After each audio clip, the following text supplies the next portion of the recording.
Toshkent viloyati Bekobod shahridamiz. Ish yuzasidan xizmat safari bilan kelganman, ammo mutlaqo hech narsa o'zgarmagan. Gap hozir yo'l sifati haqida ketyapti. Hech narsa o'zgarmagan. Bekobod shahriga radar o'rnatishibdi. Juda ko'p radarlar o'rnatilgan, ammo bu shaharga radar shart emas.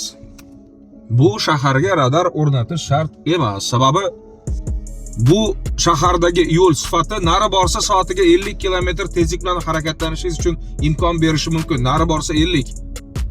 Bo'lmasam 30-40 ta yurishga majbursiz, chunki undan yuqorisini ko'taradigan yo'l mavjud emas.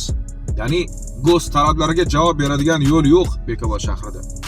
Garchi yirik sanoat korxonalari shu shaharda joylashgan bo'lsa-da, ammo yo'li o'ta abgor. Bundan ortiq sifatlovchi so'zni topa olmadim. O'ta abgor. Bu shaharda eng katta muammolardan biri bir 20, 30, 35 yildan beri bu yo'l muammosi. Yo kimdir xohlamayapti bu shaharda yaxshi yo'llar bo'lishini. Yo bo'lmasa byudjetni noto'g'ri taqsimlash bilan bog'liq ishlar ketyapti. Bu yo'lga kim javob beradi? Har qadamda 60 znak, mana 60 cheklov belgisi qo'yilgan, lekin undan ortiq yurmaydi hech kim baribir. Imkoni yo'q. Bu talabga javob beradigan yo'lni o'zi yo'q. Nari borsa 30-40 yura olasiz.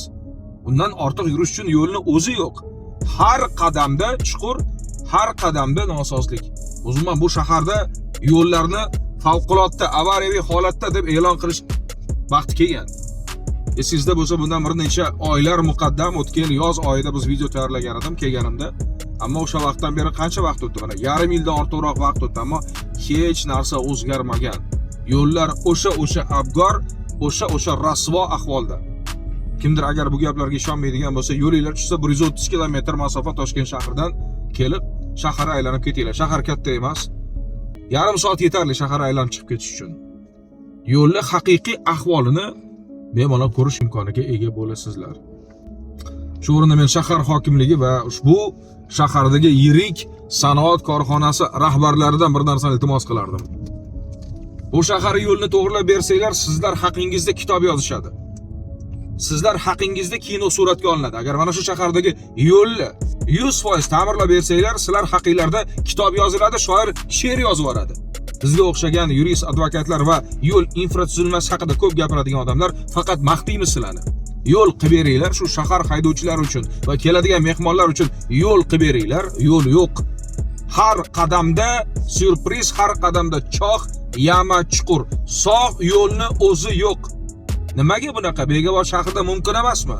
Tekis, ravon, GO'z tartibida, GO'z talablari asosida yo'l qurish mumkin emasmi? Taqiqlanganmi?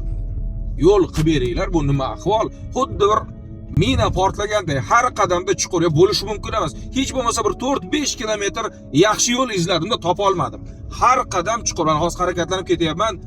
Transport vositasiga achinganidan sekin yuryapman. Shu mashinaga achinganimdan sekin yuryapman. Iloji yo'q. Nari borsa 30-40 km tez yurishi mumkin. Undan ortig'iga yo'l javob bermaydi. Butun shaharda shu ahvol. Oxiri bo'lish kerak-ku bu narsani. 35 yildan beri asfalt ko'rmagan yo'llar bor. Bu nima degan gap? Bekobod shahrida bu ovul bir dara, tog'li hudud emas-ku, butun boshli sanoat shahri. Gapiradigan boshqa gap yo'q. Menimcha yetarli darajada yetkazib bera oldim deyman. Mana shu emotsiya bilan mana shu muammoning masshtabini shaharliklarga yo'l qurib beringlar. Baraka topkurlar.